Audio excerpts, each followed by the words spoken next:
Hi, my name is Michi Held. Welcome to Daily Drum Lesson. Today we're going to talk about drum tuning. This is one of the most requested lessons here in my comment section. And I wanted to make this video for so long, but I just didn't know how to approach it. Anyway, today is the day. There is a lot to talk about, so let's go.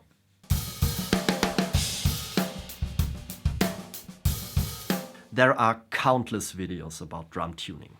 There are apps and devices like the TuneBot, and still I get asked about this lesson all the time. The problem is, there is no right or wrong way to tune your drums.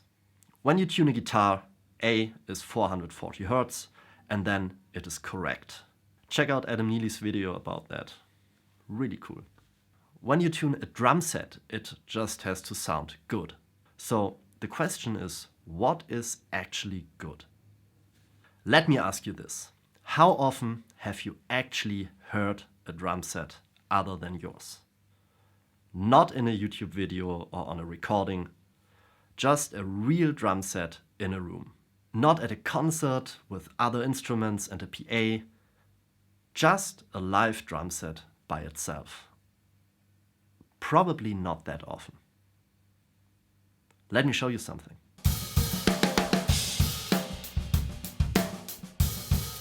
This is my recording gear. I got two preamps which have a certain sound. They have a very basic equalizer to change the sound even more. Then I have compressors for my kick and my snare. I have a transient designer which I currently use on room mics. All that changes the sound before you can hear it. I use 8 microphones to record my drums, and I chose each mic for its special sound. Oh, and mixing? Because after recording everything I play, I mix it with different plugins, take out all the annoying frequencies, make it sound bigger and better. I take it from this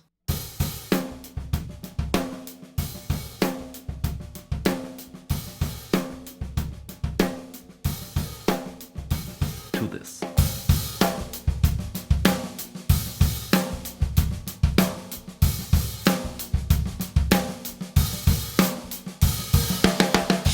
Even if I was able to record my drums 100% accurately as I hear it in the room, which is impossible, but okay.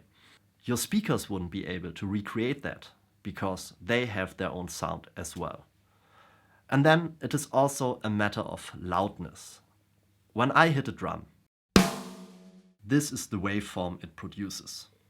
A rim shot on a snare comes in with about 120 decibels. So that is the loudness in my room.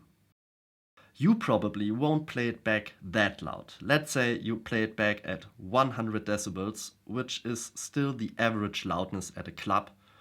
You will hear it 4 times quieter than me, because decibels are logarithmic and 10 decibels are about 2 times the perceived loudness. So I will hear that snare ring out much longer than you. What I'm trying to say here, it is absolutely pointless to compare the drum sound you hear in a YouTube video with your drum set at home.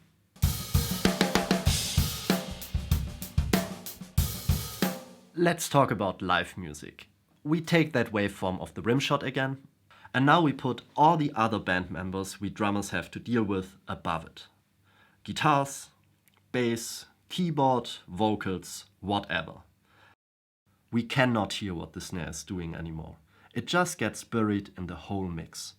We are left with the attack, and all that ring and tone is more or less gone. This is very simplified. I'm just trying to make a point here. This is why so many drummers are frustrated when they tune their drum set. It just doesn't sound the way they are used to hear drums. And it often leads to excessive dampening with gaffer tape, moon gel, and so on to get rid of all that noise and ring happening. But let me tell you something. On a record, all that stuff is still there.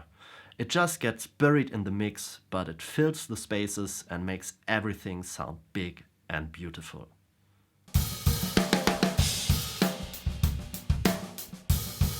When I was about 16 years old, I got my first good drum set, a Gretsch Renown. But I wasn't happy with the sound. I read and watched everything I could find about drum tuning, but I just couldn't make it sound the way I wanted it to. So I told my drum teacher about it, and he told me to bring one of the toms with me and he would have a look at it. 1 week later, I had the 12-inch tom with me. He hit it and said, "Sounds amazing, what's the problem?"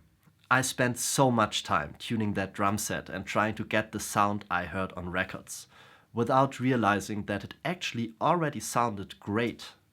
It sounded no worse than the drums at the drum school, but I always just assumed they have to sound good because my teacher tuned them, and I never really listened and compared them to my drums at home.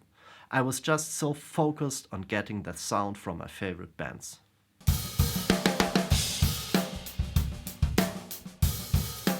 If you have a drum set of decent quality, let's say worth $400 or more, and you put new heads on it, top and bottom, and you follow all the steps you see in every drum tuning video ever made, and there is just no way that you cannot do that or that you're doing it wrong.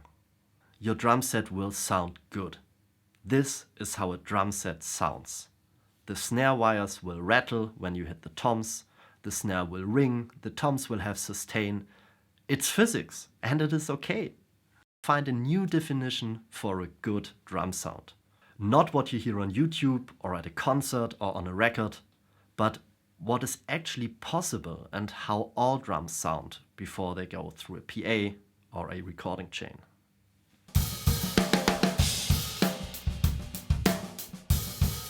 So just real quick, let me show you how I tune my drums.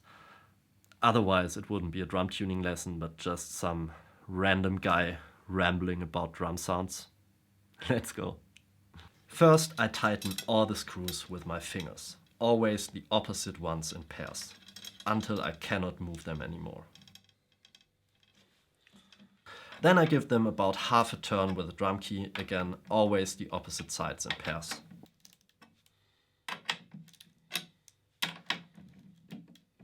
And then I hit it, just to hear where I am. I'm trying to find an overall pitch I like. If it's too low, I go higher. If it's too high, I go lower. When I found a pitch, I start with the actual tuning. Tap all the screws and hear if some are out of tune. If they are too low, I tune them higher and the other way around. Now I do the same with the bottom head. I try to tune it to the exact same pitch as the better head, so I get a long and beautiful sustain. Let's do the same thing with the floor tom as well. Some people like to tune their toms in certain intervals. I just try to make each tom sound good by itself.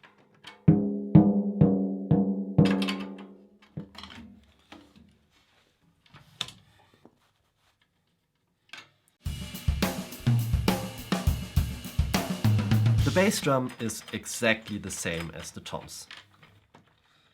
I find a pitch, tap the screws, and tune them all to the same pitch. Put the resonant head on and tune it the exact same way as the better head.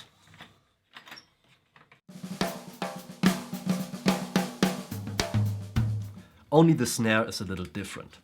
Generally, you want to tune it a bit higher than the toms, but again, it's really a personal preference.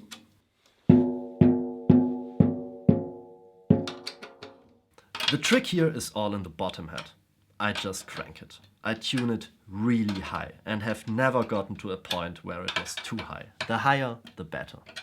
The last thing are the snare wires. Make sure they are pretty loose and give you a lot of rattle and sound.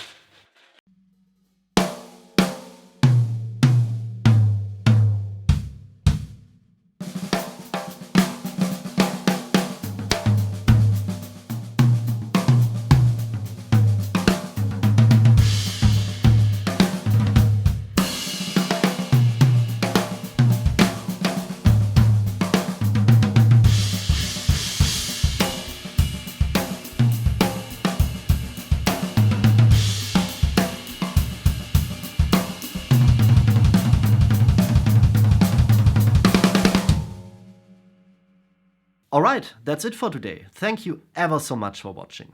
If you like this, please subscribe to the channel and leave a like, write something nice in the comments below. Consider donating to my Patreon campaign if you want to make more videos like this possible, and I'll see you next time. Bye bye.